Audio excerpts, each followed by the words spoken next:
Bonjour à tous, bienvenue dans les studios du Figaro. Faut-il élire les juges? C'est l'appel de Vincent Jeanbrun. 2 ans après les émeutes, le maire de l'Haye-les-Roses, dont la famille avait échappé in extremis à la sauvagerie des émeutiers, a lancé un appel dans une tribune du Figaro. Réaction et point de vue de la magistrate Béatrice Brugère, qui plaide par ailleurs pour l'adoption des peines ultra courtes. Une proposition de loi a été adoptée en ce sens par le Sénat cette semaine. La clim est-elle mauvaise pour le climat? C'est le point de vue des écologistes et de la ministre de la Transition écologique.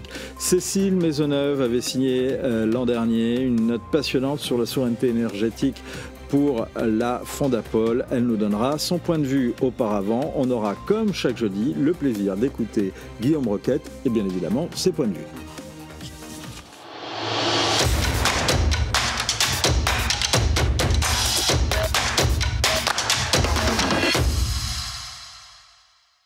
Bonjour Guillaume Roquette. Bonjour Vincent.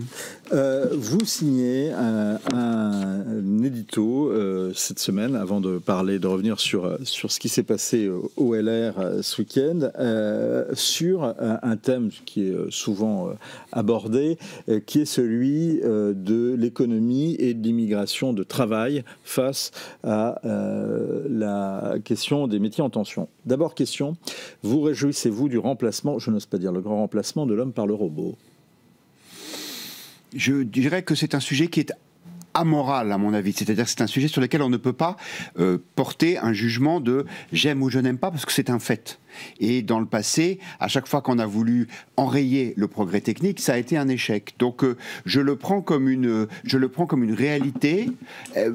J'ai tendance à trouver que c'était mieux avant, c'est peut-être un point de vue conservateur, mais en même temps, lorsque je vois par exemple combien de métiers pénibles, notamment dans l'agriculture, ont été remplacés par la mécanisation, et pour avoir, quand j'étais très jeune, par exemple, fait des jobs étudiants en ramassant des pommes de terre, je me dis que s'il y a la machine, c'est pas plus mal. Je paierais cher pour avoir la photo de Guillaume Roquette ramassant des pommes de terre. Alors ce qui est vrai, c'est qu'il y a des pépites, je pense notamment à Scalog dans la logistique, qui est une PME, j'ai vu ça en vous lisant et en découvrant, une PME 100% tricolore qui fournit des outils de transport complètement automatisés dans les entrepôts logistiques. Donc il y a un vrai savoir-faire français en plus dans ce domaine. Mais l'IA ou la robotisation ne remplace pas les personnels dans les EHPAD, les ouvriers dans les bâtiments ou les serveurs dans les restaurants, bref, dans les métiers en tension qui sont largement, eux, désertés par les Français. Oui, vous avez raison, mais d'abord, je pense que ce sera de moins en moins vrai parce que, par exemple, on disait la même chose des emplois de magasiniers, et aujourd'hui, c'est un exemple que je prends dans mon éditorial, il y a plus de robots que d'employés dans les entrepôts d'Amazon. Et les robots sont capables aujourd'hui d'emballer les produits, de les mettre dans les camions. Et c'est ce que fait cette pépite française. Exactement, ce que fait cette entreprise. Donc je pense que on met en avant de façon artificielle quelques secteurs dans lesquels il y a des problèmes de main-d'œuvre. Artificiellement? Oui, je pense, si ce n'est artificiellement, en tout cas idéologiquement. C'est-à-dire que c'est vrai que pour ces secteurs, il y a un sujet. Pourquoi il y a un sujet? Il y a un sujet parce que, vous le disiez, certains emplois sont délaissés par les Français. Il y a encore à peu près 3 millions de chômeurs dans notre pays.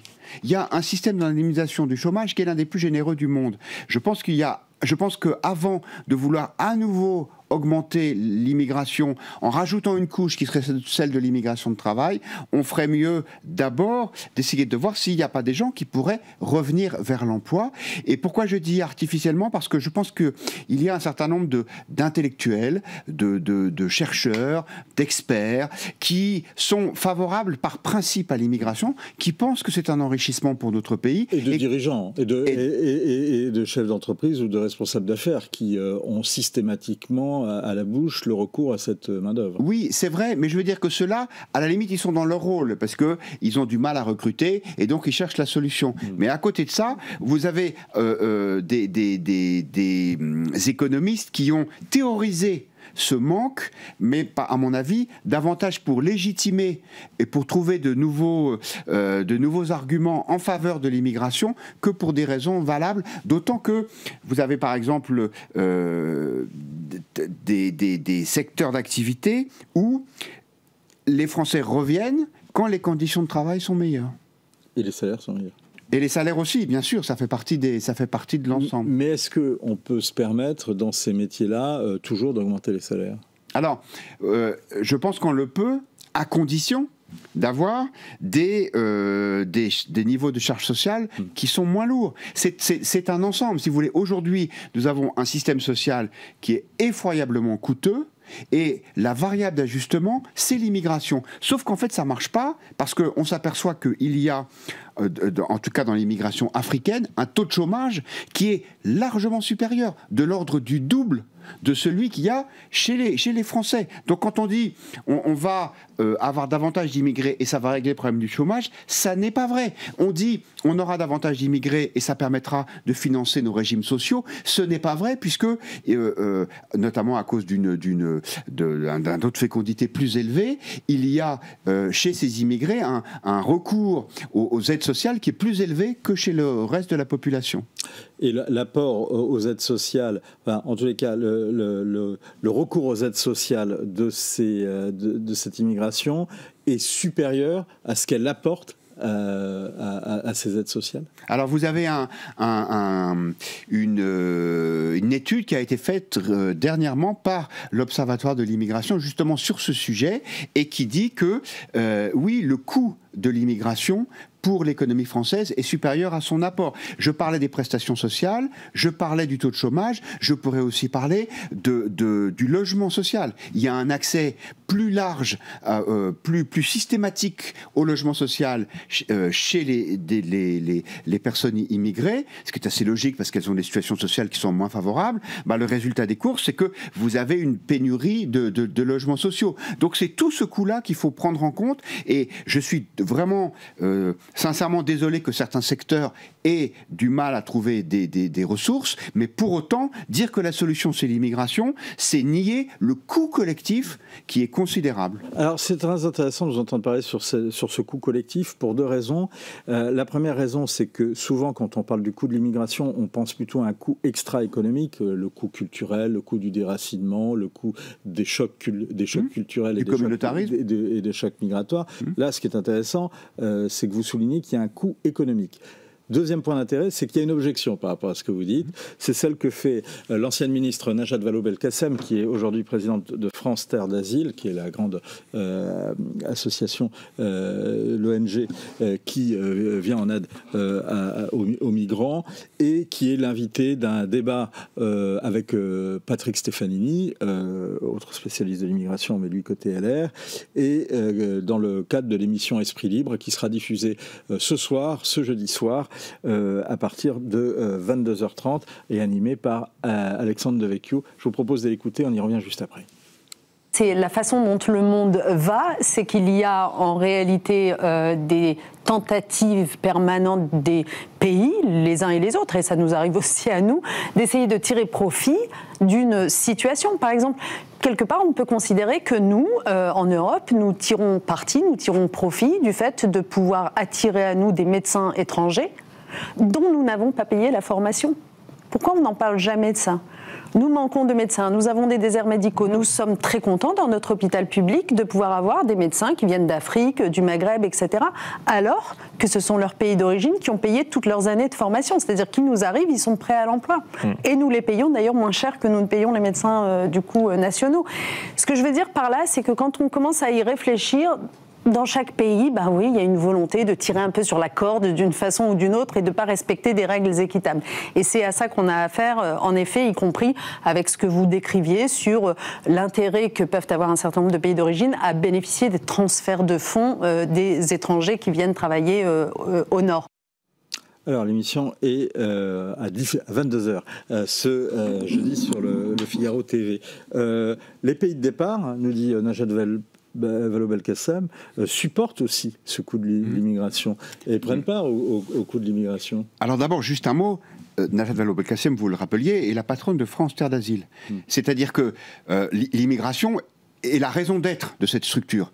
C'est aussi son modèle économique, puisque plus il y a d'immigrés, plus cette association reçoit de subventions publiques pour pouvoir fonctionner. Je ne dis pas que ce qu'elle dit est faux, je dis simplement d'où parles-tu, camarade, hein, comme on disait en mai 68. Et comme vous n'êtes pas marxiste, et que c'était... Je vais maintenant m'intéresser au fond de son argument. Mais voilà, et vous êtes plutôt de l'autre côté, vous intéressez au fond. Donc, est-ce que, malgré tout, c'est faux ce qu'elle dit? Alors, ça n'est pas faux pour effectivement le personnel hospitalier, en particulier les médecins. C'est l'exemple qu'on donne toujours. Hein, c'est comme quand on vous dit il faut baisser la dépense publique, et là, vos interlocuteurs répondent « Ah, vous voulez moins de policiers dans la rue ?» ou bien « Ah, vous voulez plus être soigné ou que vos parents soient soignés à l'hôpital parce que vous ne voulez plus de médecins étrangers. » Je pense que c'est d'abord l'arbre qui cache la forêt, c'est-à-dire que l'immigration en France, elle est la moins qualifiée d'Europe. Et que donc les très grands effectifs d'immigration de travail, quand c'est du travail, alors que celle-ci est minoritaire, ce sont des emplois très peu qualifiés. Alors que les médecins sont évidemment des gens extrêmement qualifiés. Ça, c'est le point 1. Le point 2, je vous invite à regarder ce qu'est la structure de l'immigration étudiante en France et de ce que ça nous coûte. De ce que ça coûte à l'université française. Nous finançons bien plus largement, vous voyez, les études des immigrés que les pays d'origine ne financent celui-ci. Maintenant, pour le fond, évidemment qu'il faut enlever le numerus clausus, et en attendant que ce soit fait et qu'il y ait suffisamment de médecins, je suis bien sûr très heureux que nous puissions être soignés par des médecins compétents, même bien sûr venus de l'étranger. Donc, une période de transition, est-ce que c'est ça l'alternative à la problématique des métiers en tension, de façon générale? Alors je pense que oui, ça peut être une situation de transition, et ça suppose aussi, et malheureusement c'est impossible aujourd'hui, qu'il y ait une immigration qui soit strictement de travail. Ce qui veut dire deux choses. Un, il n'y aurait pas de regroupement familial. Or, ça, on ne peut pas le faire. C'est-à-dire qu'une fois que vous avez fait venir la personne pour travailler, la famille arrive parce que c'est la règle, c'est la loi. Et c'est la loi en France et en Europe. Et donc, le regroupement familial, pour l'appeler par son nom, il nous est imposé, notamment par la Cour européenne des droits de l'homme. Donc, je ne crois pas à l'immigration économique. La Cour européenne des droits de l'homme pour le voter en France. Non, vous avez raison. Mais en l'occurrence, même si on voulait changer, on ne pourrait pas. C'est le premier point. Le second point, vous avez des pays dans lesquels, lorsque un immigré n'a pas d'emploi pendant une période donnée, il ne retrouve pas son permis de séjour. Est-ce qu'on imagine ça en France? Est-ce qu'on imagine en France de dire, si vous n'avez plus de travail, eh bien, on ne vous renouvelle pas votre permis de séjour? Aujourd'hui, non. Et je pense que... C'est comme ça en Suisse, d'ailleurs. Voilà, et ce serait interdit par le Conseil constitutionnel. C'est la raison pour laquelle je suis réticent, voire hostile à l'immigration de travail. Votre édito est à lire, Immigration de travail, la fausse solution, l'édito de Guillaume Roquette, à retrouver dans le Figaro Magazine, qui consacre sa une cette semaine aux pays où les Français payent moins d'impôts. Surtout quand ils sont à la retraite. Surtout quand ils sont à la retraite. Des numéros très intéressants et très fournis. Dans l'actualité, Bruno Retailleau a nommé 13 vice-présidents le week-end dernier à ses côtés à la tête de LR. C'est un commando unitaire ou une armée mexicaine? Écoutez, poser la question, c'est y répondre. J'espère que les Républicains ne sont pas en train de retomber dans les travers qui les ont amenés à 6% à l'élection présidentielle. C'est-à-dire que c'est une armée mexicaine avec une multitude, là vous avez 13 vice-présidents, une multitude de gens qui font leur cuisine dans leur coin en fonction de leurs intérêts locaux, de leur point de vue spécifique, sans respecter la règle du jeu collective. Je vous avoue que je suis un peu dubitatif quand je vois cette organisation, premier point, et quand je vois aussi les contradictions qui peuvent exister entre ce qu'était le programme de Bruno Retailleau, ce que sont ses convictions, semble-t-il, par exemple en matière d'énergie, et ce qu'est la réalité des votes des LR. Alors, justement, en matière d'énergie, il y a plusieurs points qui sont intéressants à relever. Il y a la loi Remillet, dont un amendement prévoyait la suspension des éoliennes et des panneaux photovoltaïques, qui, finalement, l'amendement avait été, d'ailleurs, porté par un élu LR, voté par LR, les ciotistes et le RN, et puis finalement les élus LR n'ont pas voté la loi dans son ensemble quand elle s'est retrouvée au vote solennel. À l'inverse, ceci dit, dans une tribune qui est publiée dans nos colonnes, Bruno Retailleau, François-Xavier Bellamy, Julien Aubert s'en explique d'ailleurs, et il propose un plan pour le nucléaire et dit stop aux renouvelables. Donc il y a quand même un parti pris malgré le fait de ne pas avoir voté cette loi. Ben oui, mais qu'est-ce qui compte ? Ce sont les tribunes, même dans le Figaro, ou ce sont les votes ? Moi, j'espère, franchement, je le dis parce que c'est un point d'attention pour moi très fort, qu'on n'est pas en train de nous refaire la droite sarkozyste. C'est-à-dire, quand on est en campagne, là, on a des convictions fortes, on est pour une rupture avec la politique actuelle, et puis, au moment de passer aux actes, en l'occurrence le vote du Sénat, eh bien, on fait comme la gauche. En l'occurrence comme la gauche écologiste qui veut mettre des éoliennes dans toute la France. Ce moratoire, il est indispensable. Comme vous le rappeliez, il a été d'ailleurs demandé par un parlementaire LR. Il est aussi soutenu par des institutions comme l'Académie des sciences. Et donc je ne comprends pas. J'ai lu avec intérêt la tribune de Bruno Retailleau, François-Xavier Bellamy et Julien Aubert disant il faut arrêter de subventionner les éoliennes. Si vous arrêtez de le faire, ça va s'arrêter tout de suite. La logique économique des énergies renouvelables dans un pays qui a le nucléaire, c'est zéro. Donc, pourquoi est-ce qu'il y a autant d'éoliennes ? Parce que c'est une rente de situation pour les gens qui les installent. Une rente de subvention. Et qui payent, c'est nous. La semaine dernière. Exactement. Et qui payent, c'est nous. Parce qu'on le paye à travers nos impôts et à travers notre facture d'électricité. Donc ça, c'est très bien. Mais j'ai entendu Jean-François Copé, qui est responsable du projet DLR, d'après ce que j'ai compris, qui lui dit que c'est formidable et qu'il faut les développer. Donc, voilà, j'espère que tout ça va redevenir un peu plus cohérent que ça ne l'est aujourd'hui. Est-ce que vous comprenez le refus de vote de la proposition de loi qui interdisait les mariages sous OQTF ? Non, je ne le comprends pas. Je veux croire que Laurent Wauquiez est dans le vrai quand il dit que de toute façon, ce texte n'arrivait pas au vote et que donc, si les LR ne l'ont pas voté, c'est pour des raisons techniques. Vous savez, rien n'est plus compliqué que l'organisation des votes à l'Assemblée nationale. Donc, j'espère que les LR n'ont pas déserté l'hémicycle parce qu'ils ne voulaient pas voter cette mesure. C'est une évidence. Même Emmanuel Macron, qui n'est pas l'homme le plus courageux de France en matière d'immigration, avait expliqué publiquement dans un débat avec Robert Ménard à la télévision qu'il était absolument aberrant qu'on puisse marier des personnes qui soient sous obligation de quitter le territoire français. Mais encore une fois, ce texte n'a pas été voté par les LR. Là aussi, on va dire qu'on s'interroge.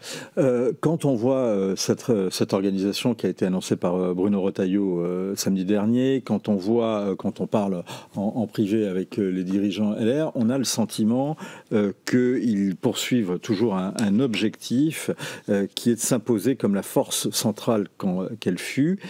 Alors, est-ce que les LR peuvent le faire ? Est-ce qu'ils peuvent gagner seuls ? Est-ce qu'ils peuvent gagner sans s'allier ?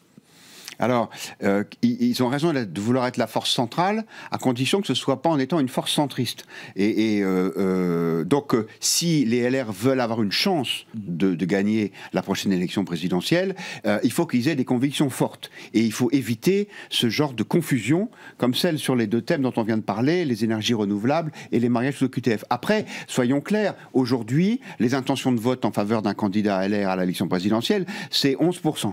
Les intentions de vote en faveur du candidat du Rassemblement national, c'est 35%, c'est-à-dire 3 fois plus. Donc, pour l'instant, non, LR n'est pas capable de gagner seul. Mais est-ce que justement LR n'est pas écartelé d'un côté est condamné à s'allier et à faire des alliances contraires, par exemple pour les municipales, pour gagner des grandes villes, je pense notamment à Paris, je pense à Bordeaux, je pense à Lyon, notamment avec le bloc central, et peut-être même parfois avec le PS, par rapport au front insoumis écologiste, ça c'est notamment à Paris, ou avec le macronisme, et à l'inverse, aux législatives où ou aux présidentielles, de se poser la question que s'est posée Éric Ciotti? Je pense qu'il faut faire preuve de pragmatisme et que dans les villes dont vous parliez, la priorité pour la droite, c'est d'éviter que des maires écolo-gauchistes soient réélus. Pour autant qu'on ne soit pas d'accord avec leur politique. Et donc, s'il faut faire alliance avec le bloc central pour ça, eh bien, faisons-le. Mais ce qu'il faut bien expliquer, c'est qu'il s'agit d'enjeux locaux. Je pense que les Français sont capables de le comprendre, qu'il y ait d'un côté des préoccupations locales, parce que c'est ce qui concerne la vie quotidienne des gens, et qu'ensuite, au niveau national, là, il faut que LR défende ses propres couleurs et surtout ses propres convictions. Dernière question courte, que vous inspire la rencontre entre Jordan Bardella et Nicolas Sarkozy? Écoutez, moi, je suis toujours partisan que tout le monde se parle. Donc, évidemment, c'est interprété comme une forme d'adoubement, en tout cas de reconnaissance. Pas d'adoubement, parce que quand vous adoubez quelqu'un, ça veut dire que vous souhaitez qu'il arrive au poste de responsabilité. Je pense que c'est heureux, parce que cet ostracisme vis-à-vis du Rassemblement national me paraît hors de propos, sachant qu'ils font des efforts, et à mon avis à juste titre, pour apparaître comme un parti comme les autres, qui joue le jeu des institutions. Aujourd'hui, il est beaucoup moins choquant pour moi de rencontrer un responsable du RN qu'un responsable des LFI. Merci beaucoup Guillaume Roquette. Retraite, les pays où les Français payent le moins d'impôts. C'est en une de ce nouveau numéro du Figaro Magazine, avec bien sûr votre édito, on en parlait tout à l'heure, sur l'immigration de travail. Les températures ont baissé ce jeudi, on prévoit néanmoins une remontée de chaleur ce vendredi. À droite, on propose un grand plan en faveur de la clim et on en parlait, une suspension des renouvelables aux plus grandes dames de la ministre Agnès Pannier-Runacher. Le sujet que nous avons avec la climatisation, c'est un sujet de réchauffement, puisque vous savez que la thermodynamique est très claire. Quand vous refroidissez une pièce, vous avez besoin de réchauffer pour avoir ce froid, et donc vous réchauffez nécessairement un autre espace. En particulier, vous réchauffez la rue, ce qui renforce l'effet îlot de chaleur. Et vous savez que dans du bâti, qui est notamment du bâti vertical et très minéral, sans arbres, sans prairies, les effets îlot de chaleur vont renforcer de 4, 5 jusqu'à 8 degrés le ressenti de la température. Donc c'est une maladaptation. C'est pour ça que sur la climatisation, c'est pas blanc et noir. Il faut climatiser pour les personnes vulnérables et leur permettre d'avoir un répit. Mais en revanche, il ne faut pas en faire partout, sinon on risque de réchauffer. Donc c'est une mauvaise solution. Est-ce qu'on ne risque pas de réchauffer justement en utilisant la clim? Bonjour Cécile Maisonneuve. Même les plus grands partisans d'une politique massive de climatisation reconnaissent qu'il y a un réchauffement. Là où ils ont une contestation, c'est plus sur la nature et l'ampleur de ce réchauffement dû aux climatiseurs. De toute façon, quand on fait un débat sur un usage énergétique, il faut faire un rapport coût-bénéfice. Alors effectivement, du côté des coûts, est-ce que ça aggrave le climat du point de vue des émissions de CO2 par le fait que c'est de l'électricité qu'on consomme? En France, non, parce qu'on a un mix électrique quasi décarboné à plus de 95%. Les deux questions qu'on pose ensuite, c'est les fluides réfrigérants qui sont utilisés dans les appareils de climatisation. Alors il se trouve qu'on est en Europe. En Europe, on aime bien les réglementations. Donc là-dessus, il y a une réglementation qui est assez strict.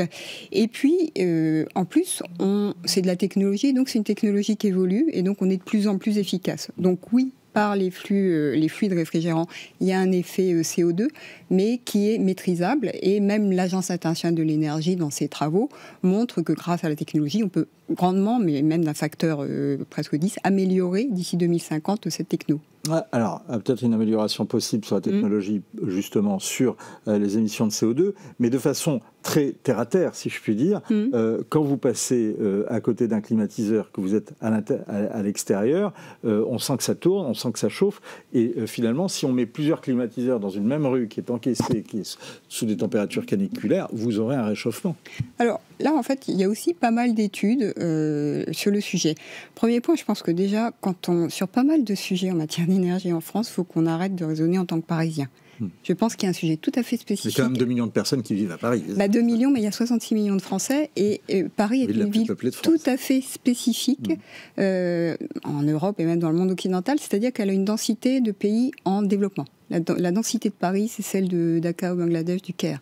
20 000 habitants par kilomètre carré. Donc, à Paris, il y a un sujet. Pour le reste, ce qu'on observe sur ce réchauffement, parce qu'effectivement, un climatiseur, c'est de la chaleur que vous transformez en froid, mais vous la transportez ailleurs. Les études qui ont été faites, y compris dans des villes très climatisées, je pense en Arizona, Phoenix, 100% de clim, Tokyo, 90% dans des quartiers très denses, il y a un effet de chaleur qui est relativement limité. Avec, je pense, un point réel mais limité, c'est ça. Réel mais limité, et qui sera en plus d'autant plus limité que ça dépend comment vous l'utilisez, ce fameux climatiseur. On a l'impression que tout le monde va se précipiter sur son climatiseur, à climatiser à 16 degrés, comme dans les centres commerciaux, par exemple, au Moyen-Orient, en permanence. Le sujet aujourd'hui, et là je ne parle pas évidemment du sujet spécifique des personnes vulnérables, les crèches, les écoles, les hôpitaux, les EHPAD, mais de tout un chacun, c'est comment vous faites une utilisation raisonnée de la clim, ce qui est plutôt notre cas. Et là, le juge de paix, il est très simple, ça s'appelle le prix de l'électricité. Alors, avant de revenir sur le prix de l'électricité, il y a un débat sur la climatisation. Maintenant, effectivement, on politise la question. La climatisation serait devenue d'extrême droite, pour parler simple. Est-ce que c'est le cas? Et question subsidiaire, finalement, il y a un certain nombre de collectivités qui ne sont pas climatisées. Et là, on parle peu. On utilise peu une expression qu'on entend pourtant partout quand on parle de logement, qui est celui de bouilloire thermique. Donc, je reprends. D'abord, est-ce que les écoles, certains EHPAD aussi, par exemple, sont devenus des bouilloires thermiques ou pas? De toute façon, la plupart de ces bâtiments-là, aujourd'hui, il n'y a pas de règle dans le bâti qui impose, soit quand on en construit de nouveau, de la climatisation, soit il n'y a pas eu de plan de climatisation générale. Rappelons-nous quand même ce qui a été voté après la loi, après la grande canicule de 2003. Eh bien, s'agissant par exemple des EHPAD, aujourd'hui, vous aviez à l'époque 20% d'EHPAD où il y avait une salle climatisée. Aujourd'hui, c'est 80% des EHPAD. Est-ce que ça suffit? Non, je ne le pense pas. Je pense qu'on a tous visité un proche, soit malade, soit personne âgée dans un hôpital ou un EHPAD l'été. On souffre pour eux, enfin, je veux dire. Donc aujourd'hui, la question est effectivement de généraliser, parce qu'on ne peut pas dire d'un côté que les vagues de chaleur vont se multiplier, ce qui est une réalité, et il n'y a aucun suspense là-dessus, et de l'autre, dire on va continuer comme avant. Je fais un arrêt sur image sur cette question-là. Les moins de 20 ans ont du mal à comprendre, mais ont du mal à se souvenir de ce que, en tous les cas, de la polémique, du traumatisme pour certains, que fut la canicule de 2003. Or, à l'époque, il y a eu toute une série, beaucoup d'encre a été dépensée et utilisée, beaucoup de salive ont été versées également pour déplorer le nombre de morts, de surmortalité liée à la canicule. À l'époque, Jean-Pierre Raffarin voulait sucrer un jour de travail, un jour de vacances pour pouvoir pour pouvoir instaurer une journée de solidarité. Or, ce qui paraît quand même la base, c'est de savoir justement de climatiser les structures où on accueille les personnes âgées qui ont été le plus touchées par cette surmortalité. Ce que vous êtes en train de me dire, c'est que finalement, effectivement, il y a 80%, on a augmenté le nombre de salles climatisées, mais vous êtes en train de me dire que parfois, dans certains EHPAD, il n'y a qu'une salle qui est climatisée, c'est ça? Aujourd'hui, c'est le cas, effectivement, c'est le cas. En fait, effectivement, 15 000 morts, la surmortalité de 2003, c'est quand même énorme. Beaucoup de personnes âgées, et encore une fois, il suffisait d'aller rendre visite à des personnes âgées à l'époque dans les EHPAD. Le personnel vous le disait, qu'ils mouraient vraiment à grande échelle. Donc c'était très impressionnant, et moi je garde un souvenir très vif de cette période. Et il y a eu le plan canicule qui a été déployé depuis, qui comportait plusieurs éléments, de l'alerte, etc. Alors, il n'a pas si mal fonctionné au sens où quand vous regardez la surmortalité récente notamment des personnes âgées par rapport aux vagues de chaleur qui sont multipliées, on n'est pas retombé dans de tels chiffres. En même temps, on n'a pas eu non plus, à l'époque, je crois que c'était 13 ou 14 jours de canicule, avec notamment des nuits extrêmement chaudes. Donc effectivement, à l'époque, il n'y a pas eu de grandes plans de climatisation. Et de même, ni dans les écoles, ni encore une fois dans les crèches. Donc aujourd'hui, on sait, qu'on a des technologies qui sont plutôt beaucoup plus efficaces, parce que s'il y a quelque chose dans lequel, pour le coup, on est plutôt bon en Europe et en France, c'est qu'on sait être très efficace sur le plan énergétique. On est très bon là-dessus. Donc, voilà. Et puis, aujourd'hui, le sujet, évidemment, c'est qu'on est dans un pays qui vieillit, on le sait aussi. Donc, est-ce qu'on va se contenter des mesures actuelles, alors que manifestement, il va falloir s'adapter à cette nouvelle donne. Précisément, quelle est la proportion aujourd'hui des logements et des bâtiments qui ont des systèmes de climatisation ? Alors, vous avez plusieurs chiffres qui circulent. Si on parle d'une climatisation fixe, c'est-à-dire qu'elle est vraiment dans votre bâti, c'est 4%. Donc ça représente... 4% de climatisation comme ici, ce studio où on se trouve. Exactement. Donc là, on est dans le résidentiel et dans le tertiaire. Ça représente 6 TWh de consommation électrique sur 450 en 2024. Voilà, pour vous donner un ordre d'idée. Si vous parlez après des petits climatiseurs qu'on achète tous en catastrophe à l'aube des vagues de chaleur, là, il faut se dépêcher parce qu'on n'en a plus même dans les grandes surfaces, dans les magasins. Il faut vraiment les retrouver dans les endroits au fond du magasin. Effectivement. Et là c'est entre 18 et 22% des logements qui sont équipés. Donc c'est un taux d'équipement particulièrement faible, y compris par rapport à nos voisins européens. Il n'y a pas besoin d'aller comparer avec Singapour. En France, il y a une culture, un blocage sur la climatisation. On trouve normal de réfrigérer des aliments. On trouve normal de chauffer quand on a froid, mais pas de se refroidir quand on a chaud. On dit que tout a été mis sur le chauffage et pas le refroidissement. C'est vraiment le cas ? C'est effectivement... Ces chiffres, en tous les cas, l'attestent, apparemment. Aujourd'hui, même dans les réglementations aujourd'hui, quand vous construisez de nouveaux bâtiments, si vous voulez mettre une pompe à chaleur réversible, c'est-à-dire qui produit du chaud l'hiver et du froid l'été, c'est pas autorisé. Donc ces projets-là sont bloqués. Les architectes qui proposent ça sont bloqués.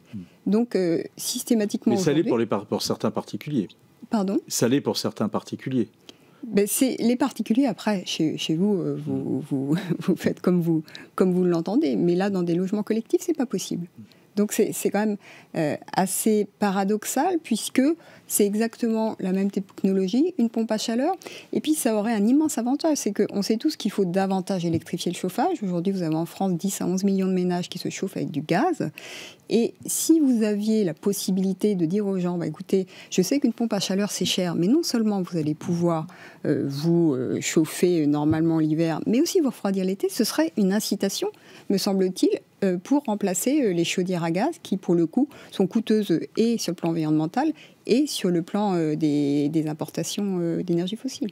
Toute la problématique qu'il y a sur justement recourir à cette électrification, puisque c'est quand même un point qui est évoqué notamment dans la PPE, c'est que ce coût de l'électricité risque d'être très élevé. En tous les cas, quand on regarde les tarifs actuels et quand on regarde et quand on entend les différentes polémiques qu'il y a autour de l'électrification et en tout cas, et notamment, on en parlait à l'instant avec Guillaume Roquette, de l'électricité due à l'énergie renouvelable. En fait, moi, je trouve que la seule question qui n'a pas été posée dans le débat quand même assez surréaliste qu'on a eu récemment sur la PPE, c'est à quel prix l'électricité est-ce que les ménages vont basculer leurs usages vers l'électricité ? Leurs usages, c'est-à-dire rouler à l'électrique quand ils roulent aujourd'hui au fossile et se chauffer avec des pompes à chaleur quand ils utilisent leur chaudière. La seule question, c'est ça. Or, aujourd'hui, ce qu'on observe depuis 10 ans, c'est que la consommation d'électricité en France, qui devrait augmenter, puisque c'est pleinement la transition énergétique. La transition énergétique, c'est augmenter l'électricité dans les usages, puisqu'elle est décarbonée. Eh bien, elle a reculé. Elle a reculé de 7% en 10 ans. C'est-à-dire qu'on consomme de moins en moins d'électricité en France, alors qu'on devrait faire exactement l'inverse. À quoi l'attribuez-vous ? Moi, je pense que l'effet prix est très puissant. C'est-à-dire que les Français, comme on ne le dit pas trop, mais il faut le dire, sont des gens assez rationnels. Ils regardent la facture, ils consomment moins. Et donc, le prix est un élément absolument central de la question de l'électrification des usages. Et la question, une fois que vous partez de la demande, de cette demande qui n'est plus là, derrière, vous pouvez construire une politique énergétique sur les moyens de production, mais partons du début. Et il faudrait quand même, et ça n'a pas été le cas, il faut dire, au cours des années passées, se fixer comme objectif d'avoir la politique énergétique la moins chère possible. Mais j'ai jamais entendu ce principe basique formulé tel quel. La clim, donc c'est l'électricité, et pour revenir à cette électrification, donc il y a la question de la décarbonation. En France, jusqu'à quel point est-elle décarbonée ? En France, la décarbonation de l'électricité actuellement produite, c'est fait, c'est plus un sujet. On est à 95%. 95%. On est dans le top, quand vous regardez tous les classements européens internationaux, on est dans le top 5. Enfin voilà. Donc c'est un non-sujet. Donc aujourd'hui, dire par exemple que quand on utilise de l'électricité, c'est pas bien pour le climat en France, c'est faux, c'est tout simplement faux.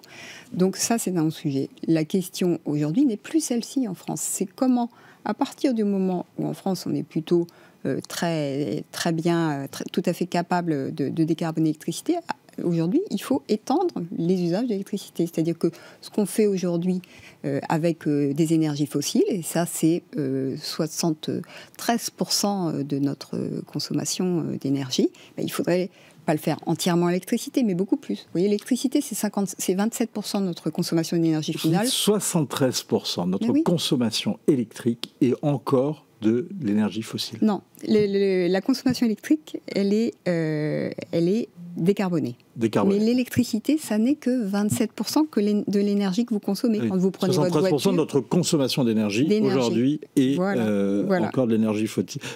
Et il faudrait arriver à 100%. Non, l'objectif des politiques de neutralité carbone, ça c'est la France et c'est l'Agence internationale de l'énergie qui le dit. Globalement, il faut arriver à 50 à 60% d'électricité dans le mix énergétique mondial. Après, selon les pays, vous avez des stratégies différentes. Et la France est sur une sortie du fossile. Pour la France, il faut doubler en tous les cas. Sachant que on a progressé de 3-4 points en 10 ans. Donc on n'est pas. Ce travail-là, on ne le fait pas. C'est sur ça que devrait porter le débat. Ce qui est intéressant aussi, c'est il y a eu pas mal de discours autour des aides à faible émission, à la fois dans l'opposition et également dans la promotion. Est-ce que les promoteurs des ZFE sont aussi prolixes sur les questions de santé publique qui sont liées à la canicule ? Moi, je trouve ça assez étonnant que dans le cas des ZFE, on a invoqué effectivement un argument de santé publique, à savoir ce chiffre qui revenait tout le temps de 48 000 morts par an en France dues aux émissions de particules fines à cause des véhicules. Alors ce chiffre déjà, il est largement démenti. Il est le fruit d'une étude officielle de 2016. Il a des hypothèses de départ assez étonnantes. Et puis, il y avait une fourchette de 17 000 à 73 000 morts, puis on a pris au milieu. Donc c'est un chiffre qui n'est pas non plus vérifié par les comparaisons internationales. Donc dans ce cas-là, on a pris un chiffre et puis on l'a rabâché. Il ne correspond pas à grand-chose. En revanche, sur la question effectivement des effets des canicules, et on a rappelé quels effets peuvent avoir les canicules sur la mortalité des plus fragiles, là, le sujet n'est pas du tout abordé. Donc c'est une approche totalement très théologique, politique, en fait, de ces sujets. Et moi, aujourd'hui, quand j'entends des politiques dire « écoutez la science », ça veut dire généralement qu'ils vont aller picorer un chiffre qui les arrange parce qu'ils rentrent dans leur narratif. Exactement. On est à fond dans le biais de confirmation. Donc plus de climatisation, ça ne sera pas plus de carbonisation, et plus d'électrification, c'est ce que vous nous dites, Cécile Maisonneuve. Merci beaucoup, j'en profite pour signaler d'ailleurs votre note très intéressante qui a retrouvé sur le site de la Fondapol qui s'appelle « Pour un nouvel ordre énergétique européen ». Merci beaucoup. Merci.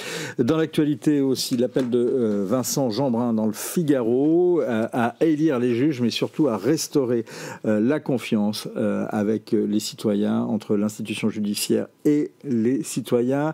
La magistrate Béatrice Brugère nous dira ce qu'elle en pense, si c'est une bonne idée. Voici en tous les cas ce qu'en pensait le philosophe Marcel Gaucher sur le plateau du club Le Figaro Idée, présenté par Eugénie Bastier.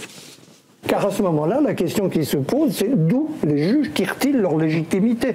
La légitimité, c'est le critère ultime d'un régime politique. D'où la tirent-ils ?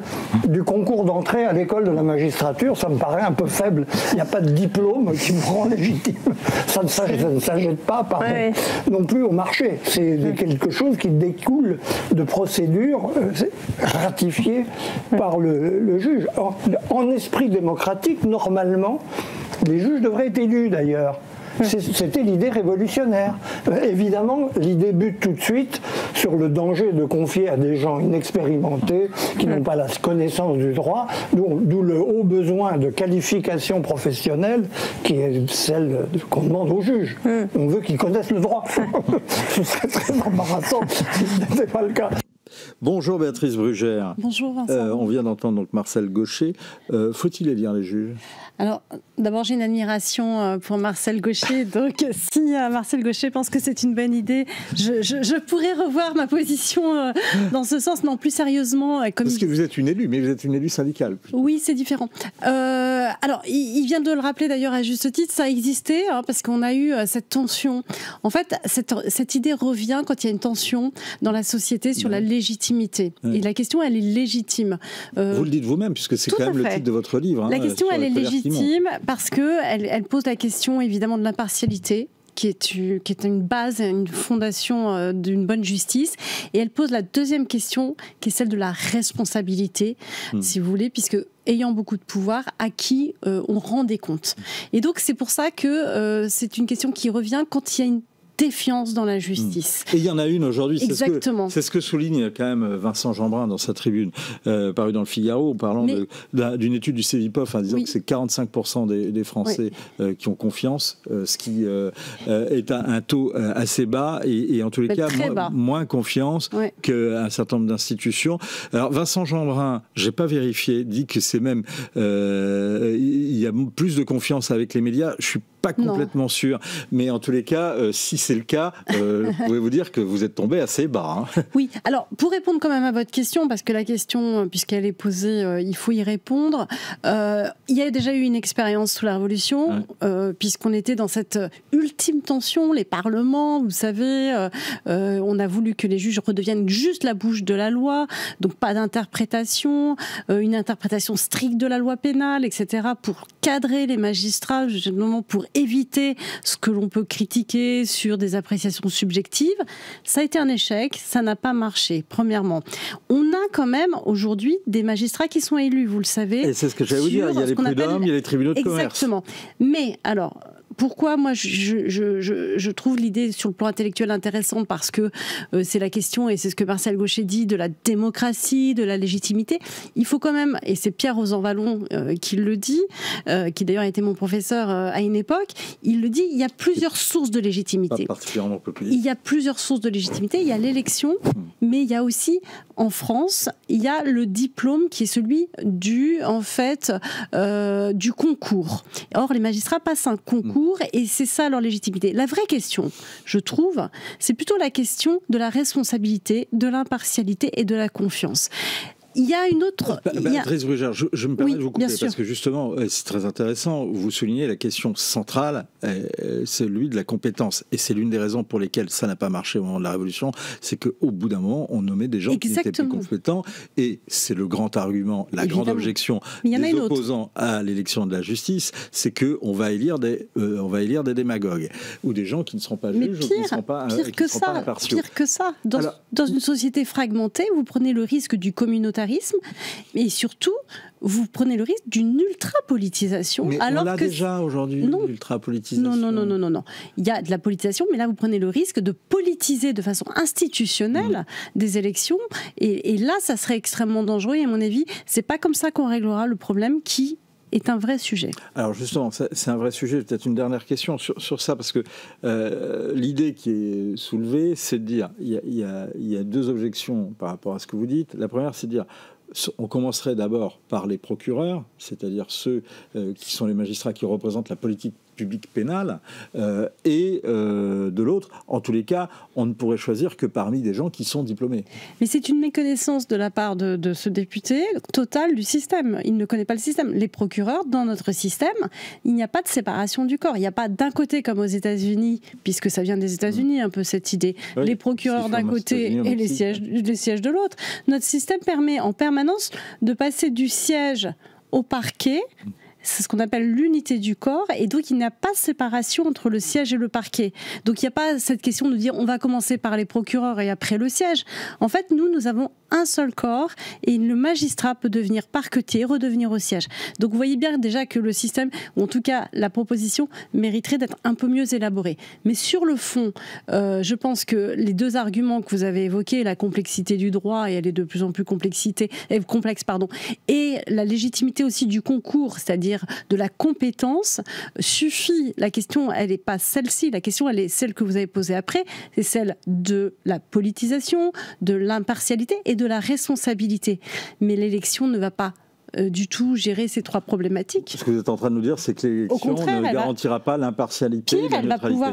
Elle va pouvoir même l'accentuer. C'est ça. Donc c'est une mauvaise idée pour notre système actuel. Alors, juste pour ça, quelle serait la solution et quelles sont les solutions que préconise votre syndicat?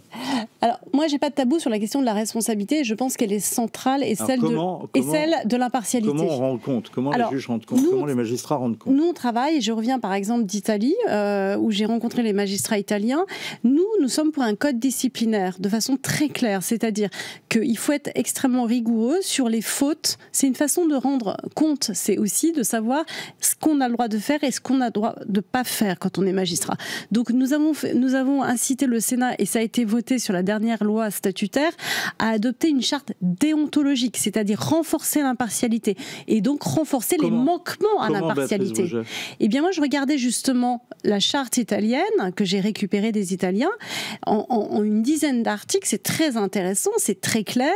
Le magistrat ne doit avoir aucune prise de position qui laisse penser à une subjectivité, une partialité politique, il n'y a pas que politique, d'ailleurs militante quelle qu'elle soit.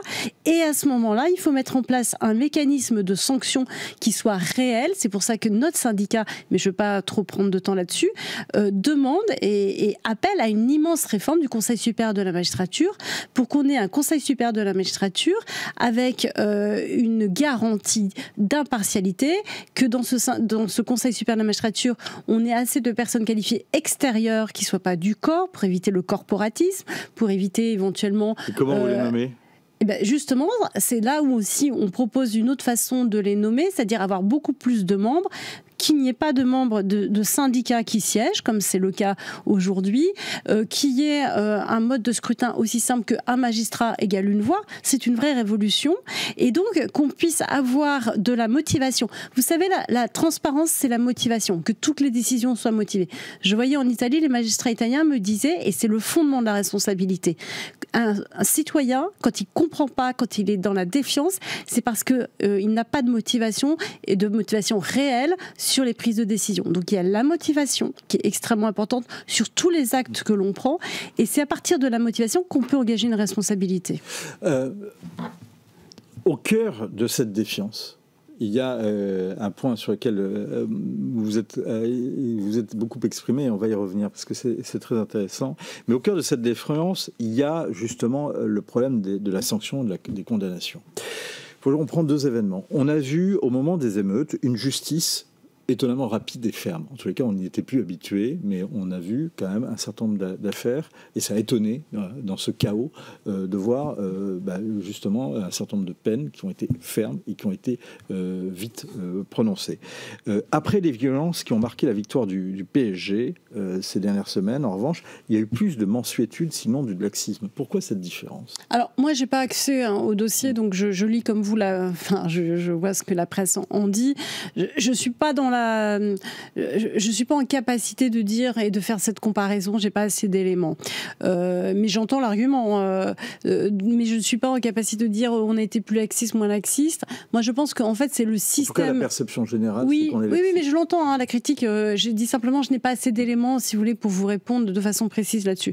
Moi, ce que je peux simplement vous dire, c'est que on était sur quelque chose d'assez étonnant sur la première période, c'est-à-dire les émeutes qui ont suivi d'ailleurs l'affaire Naël, c'est celle-là. On s'est aperçu quand même qu'on avait beaucoup de mineurs, plus de 30% de mineurs qui avaient participé à ces émeutes qui ont coûté plusieurs milliards à la France. Nous avons proposé justement des comparaisons immédiates ou des procédures rapides. Le Conseil constitutionnel vient de s'y opposer il n'y a pas moins qu'une semaine. Donc, déjà, il y a une difficulté, si vous voulez, pour faire avancer les choses. Et sur la deuxième partie, sur le fait que les comparaisons immédiates n'ont peut-être pas été à la hauteur des enjeux, nous proposons depuis longtemps des peines minimales pour les atteintes, justement, aux forces de l'ordre, pour justement avoir une vision de politique pénale beaucoup plus équitable et beaucoup plus claire. Mais en quoi ce serait plus équitable et beaucoup plus clair? C'est-à-dire que quand... Et les peines minimales, c'est quoi? Parce qu'on confond souvent les peines minimales et les peines planchers. Les peines minimales, c'est ce qui existait sous l'Ancien Régime, avant Badinter, dans l'ancien code pénal. C'est que sur certaines infractions, vous aviez une peine maximale, mais vous aviez aussi une peine minimale, ce qui fait que le magistrat, le juge, ne pouvait pas mettre en dessous d'un certain seuil minimum. Les peines planchers, c'est différent. Les peines planchers, c'est ce que Rachida Dati a fait quand elle était garde des Sceaux. Ça visait les récidivistes. C'est pas du tout pareil. C'est-à-dire qu'on disait que quand on revenait sur une infraction qu'on avait déjà commise, on encourait une peine planchée qui était assez importante d'ailleurs, mais que le juge pouvait écarter. Mais là, c'était pour les récidivistes. Les peines minimales, c'est pas ça. C'est comment je signifie dans une politique pénale qu'il y a des infractions sur lesquelles la société estime qu'on ne peut pas aller en deçà d'une certaine peine, et donc on met un seuil minimal comme on met un seuil maximal. Aujourd'hui, il n'y a plus de seuil minimum, à part quelques infractions, je crois crimes contre l'humanité ou des choses comme ça. Donc c'est intéressant de pouvoir peut-être réfléchir à des seuils minimaux, ce qui répondrait d'ailleurs à cette impression que parfois on est laxiste, parfois on n'est pas laxiste.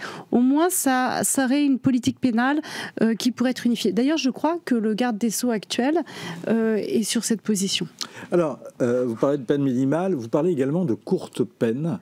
Oui. Quel serait l'intérêt des courtes peines ? Alors, d'abord, c'est des ultra courtes peines, pour être plus précis, puisqu'en fait, notre syndicat, avec le syndicat des directeurs de prison FO, qui est majoritaire, on a travaillé sur les effets négatifs de la politique pénale qui a été faite depuis plusieurs années, à savoir, depuis Christiane Taubira jusqu'à Nicole Belloubet et jusqu'à maintenant, puisque pour l'instant c'est toujours ça, c'est d'empêcher les magistrats de prononcer des courtes peines, voire des ultra courtes peines, parce qu'on parle du principe que les courtes peines c'est criminogène et que la prison c'est en gros ça sert à rien et qu'il vaut mieux faire de la probation, des alternatives, etc.